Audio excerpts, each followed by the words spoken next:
వంచి అధికారంలోకి వచ్చినటువంటి వైఎస్ఆర్ కాంగ్రెస్ పార్టీ పూర్తిగా ఆ రోజు చెప్పినటువంటి మాటలకి ఈ 5 నెలలు పరిపాలనకి ఎక్కడ పొందడం లేదు. ఏ పేద వర్గాలనైతే నమ్మించారో, ఏ పేద వర్గాల అభ్యున్నతి కోసం వైఎస్ఆర్ కాంగ్రెస్ పార్టీ నిరంతరం పనిచేస్తుందని చెప్పారో, మొట్టమొదటి దెబ్బ అదే పేదవాడికి తగిలింది ఈ జగన్మోహన్ రెడ్డి పరిపాలనలో, వైఎస్ఆర్ కాంగ్రెస్ పార్టీ పరిపాలనని ఈ సందర్భంగా గుర్తు చేస్తా ఉన్నా.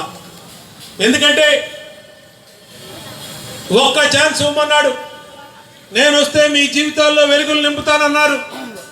వైఎస్ఆర్ కాంగ్రెస్ పార్టీ వస్తే అధికారంలోకి గతంలో తెలుగుదేశం పార్టీ హయాంలో లక్షల కోట్ల అవినీతి జరిగింది, అందిన గాడికి దోచుకున్నారు, అవన్నీ బయటకు తీస్తాను, అందరినీ కూడా శిక్షిస్తాను అని అనేకమైన మాటలు చెప్పారు.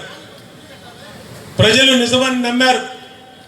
వైఎస్ఆర్ కాంగ్రెస్ పార్టీ అధికారంలోకి వస్తే మా జీవితాల్లో వెలుగులు నింపుతాయని అసంఘటిత కార్మికులు కానీ, బడుగు బలహీన వర్గాలు కానీ, ఎస్సీ మైనార్టీ బీసీ వర్గాలు కానీ ఒక్క ఛాన్స్ ఇద్దామని చెప్పి వైఎస్ఆర్ కాంగ్రెస్ పార్టీకి మొన్న ఎన్నికల్లో ఓటేశారు.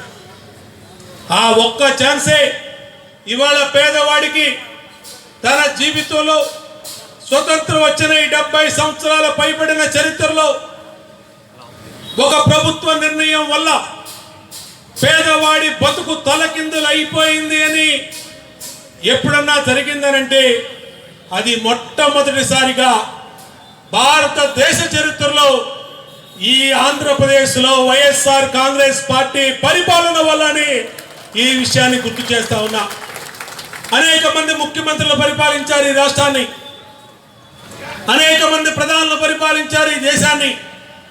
ఏ రోజు కూడా ప్రభుత్వ నిర్ణయాల వల్ల పేదల జీవితాలు తలకిందులవటం ఎవరూ కూడా చూడలా, ఎవరూ కూడా వినలా.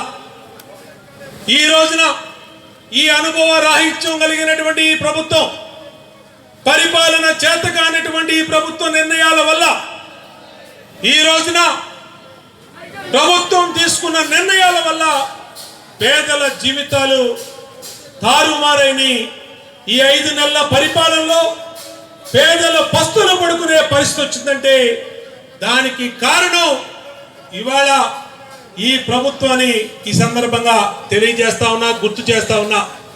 అలాగే